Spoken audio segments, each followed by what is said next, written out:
Never stop learning, friends, and never think that you are fully competent in yourself for whatever task you're doing at the time.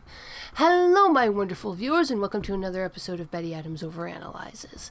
Today, I'm going to take a look at writing skill and some important facts about writing, but more importantly, about always continuing to learn. When I was writing Flying Sparks, my most recently released book, I had a real problem with chapter 34. In this chapter, it's a fairly domestic scene, a peaceful scene between the major actions. You just have the main characters fooling around, playing with fire extinguishers, doing some safety training.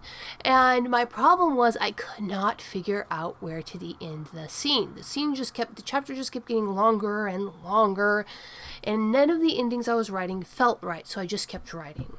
And finally, I wrestled with it, but you see, the problem was I was going by feel. I could not articulate the technical concept that I was trying to end a scene. I didn't know where the scene was going to end. I couldn't even tell you that I was trying to end a scene. I just felt that the chapter was too long. The chapter needed to end, and I didn't know how to end the chapter. I was thinking in terms of chapter and gut instinct, which is how I do a lot of my writing, and it seems to have been successful so far. Well, fast forward a few years, and I've joined a writing group fairly recently, within the past year, and I was invited to join this writing group, and I joined, and I found that there's so much that I have to learn. It reminded me of a quote that I read in a book a long time ago. I can't remember if it was The Art of War or The Book of the Five Rings, but the concept was this. When a master achieves true mastery of something, it takes him back to the beginning, to being that first novice student, because to master something is to understand that you never stop learning. All of the greatest geniuses have always been learning more. They've belonged to communities of people who talk about things, who debate about things.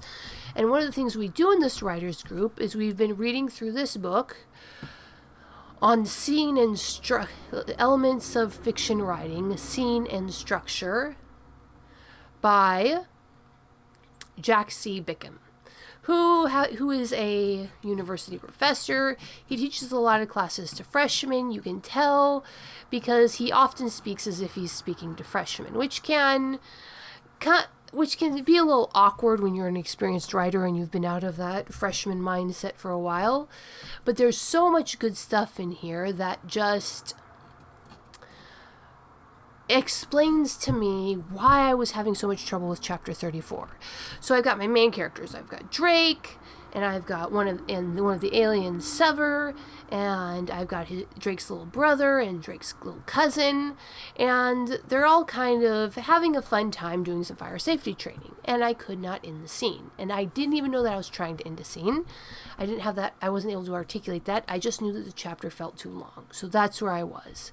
Now we're reading through chapter... Okay, let's see, was it 4 or 5 or both? Okay, it's chapter 5. Structure in macrocosm. Scenes with results. I think I had this pulled up, but I scrolled away to get the name. Okay, it was chapter 4.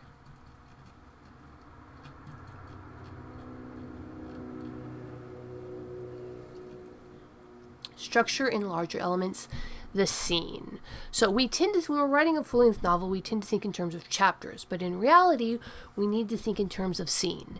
The reason I couldn't end chapter 34, the reason I left the main characters messing around with the fire extinguishers was so long, was that I did not know. Well, I did, because I felt it was wrong. I felt that the ending of the scene was wrong, but I could not articulate what it was.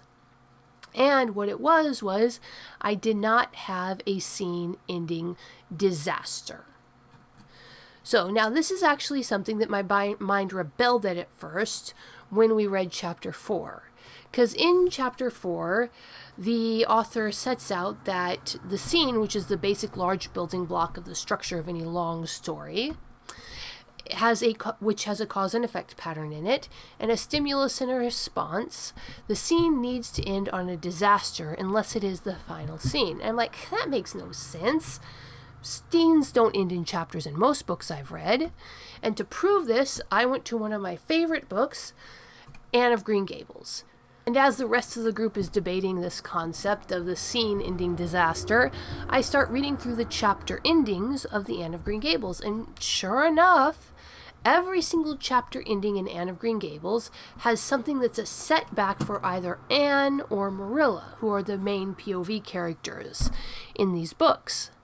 And it could be as simple as Anne being delighted to be in the house and being so cheerful. And then at the end of the scene, the POV shifts down to Marilla, who's talking to her brother and saying, that's a wild girl. I'm going to have to train her up very firmly. So this is a disaster in the language of the author of Scene and Structure, because Anne is facing a challenge, an ending to the scene that is not what she expected. The introduction of a level of discipline that she will find very uncomfortable given the results of her, given her fairly less discipline that she's experienced in life so far, or rather different forms of discipline. So in this chapter on ending the scene, the author talks about how disaster in this usage, he's not talking about necessarily an earthquake, a flood, a plane crash, or anything like that. But he justifies the use of the term disaster because the character and the reader experience the final twist in a scene as thoroughly bad, disastrous to the attainment of the immediate scene goal. In the instance of Anne of Green Gables, it's disastrous to her goal because her goal is to just be happy and live peacefully in this house. And she's been introduced to a place where we have a very strict woman saying, I am going to discipline you very firmly.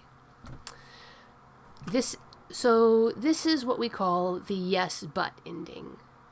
So the author walks us through the different endings a scene can have.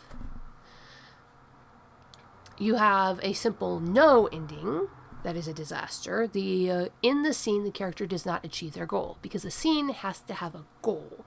To be a scene, to be that fundamental building block of the story, there has to be a goal. The characters have a goal. So I had my characters in my example, in my chapter 34, Flying Sparks, my characters did have a goal, but I had not articulated it clearly. The goal was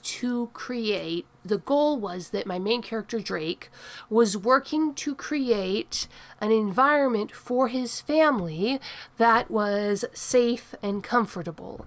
And this goal has already been sabotaged in many ways. Their house has been invaded by an alien parasite that's sucking up the strength of the beams, so they're staying at this national park, and the park housing has been compromised because it's just old, nasty housing with mold and who knows what in the walls. And so Drake has taken his family outside, and he's trying to integrate. His goal is to make a safe, comfortable environment for his little brother and little cousin, and to integrate the aliens into this. And when I finally reached the point where I was satisfied with the chapter, I wiped my brow and moved on. But the ending I finally came to was actually a scene-ending disaster. Because the goal of the scene, the fire extinguisher dance, everything they're doing in this scene has the goal of giving the family a sense of home, of comfort, of stability. And then Sever comes in, and with his social awkwardness and his inability to read human language and just his general grumpiness and bad attitude, completely disrupts this sense of comfort. Now, the two younger boys feel pretty good about what was going on, but Drake, who feels responsible for this, has a yes but disaster ending. As the author of Scene and Structure says, a yes but disaster is often better than a simple no, because they put the heroes on the horns of a moral dilemma.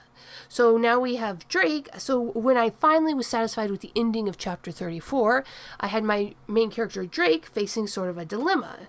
Does he continue to try to integrate this very grumpy alien into the family unit, because this very grumpy alien makes it much harder for Drake to create a safe, welcoming environment for his two young charges. But Drake does not want to reject this grumpy alien, because the grumpy alien is inherently tied to the alien who Drake is really attached to. So the dilemma is, how do you integrate these two very different families? And so this is the kind of situation that we call a scene-ending disaster. So your scene, the scene has to have a goal, and in the scene we have to have a cause and effect. So in the scene, in chapter 34, my goal was for Drake to make a home out of this for his brother and cousin, out of a situation that's been very chaotic, to give them a sense of stability. That's his goal. Then you have a cause and effect. Because Drake is taking these actions, his brother and cousin do start to feel more comfortable.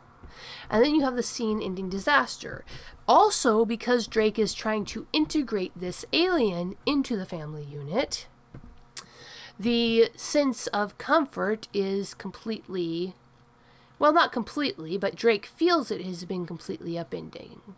So we have a yes. Yes, Drake has created a sense of comfort, a sense of safety for his brother and cousin, but he now has to worry about this alien who is grumpy and upsets that sense of comfort. So the goal in this scene is shown and implied. You have Drake doing something domestic and interesting to make his brother and cousin feel comfortable and safe, and in charge of their environment, so that they're not just dependent on him, that they have a level of autonomy. So that's his goal. Create a home-like environment for his family. Then I introduced and developed the conflict, the alien who comes in, and through his ability to shoot firebolts out of his paws, through his inability to understand that he's making these children uncomfortable, or his lack of care that he's making these children uncomfortable, because this is a soldier, we have conflict. And then we have Drake's failure to reach his goal, a tactical disaster, because he was unable to integrate the entire family unit, his brother, his cousin, the alien, and himself, into a very comfortable, safe environment. And I remember at the time, I just remember struggling with this chapter, writing and rewriting and typing more and splitting off paragraphs and sending them into the next chapter. I was just unable to end chapter 34 of Flying Sparks until finally I just stumbled on, by trial and error, I found an ending that felt right. It felt right because I had stated the goal, or shown the goal. I had introduced the conflict, and I finally found a failure of Drake to reach his goal. So I added a tactical disaster on the end, and it felt right. And so what is my main point here?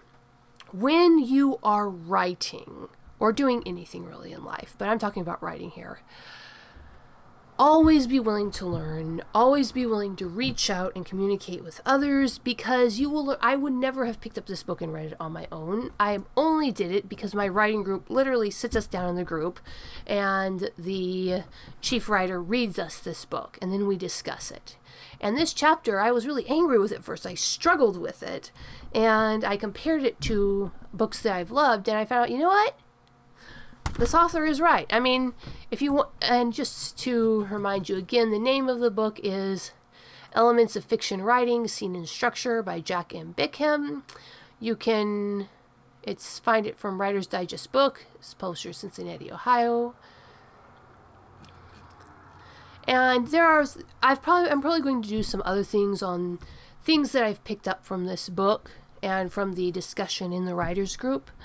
But that is how I learned. I took what I kind of knew by instinct, because I've read so many books. I know how the ending of a scene should feel, but I didn't know how to articulate that before I read this book, and I didn't know how to approach it technically, and now I do. Never stop learning. You achieve mastery when you come back to that same mindset that you began your task with. I have everything to learn. As my Sifu says, the biggest room in the world is the room for improvement. So what do you think? Did you find this kind of video useful, where I'm going over how to elements of writing and technical skill? This is also kind of a book review, scene and structure. I haven't finished reading it because we're going through it one chapter at a time, but I do find at least the chapters I've read very, very useful. Tell me what you think in the comments below. Hit that like and subscribe button, and peace out, my wonderful viewers. Escape into another world with the writings of author Betty Adams. Two worlds, one of utter absurdity, one of dramatic tension, both alike in aliens absolutely astounded by human behavior. Humans are weird, short, absurd science fiction stories. Flying sparks, dragons, aliens, and things that go boom in the night. Books available on Amazon, Barnes & Noble, Kobo by Rakuten, Google Play Books, and at authorBettyAdams.com for a signed copy.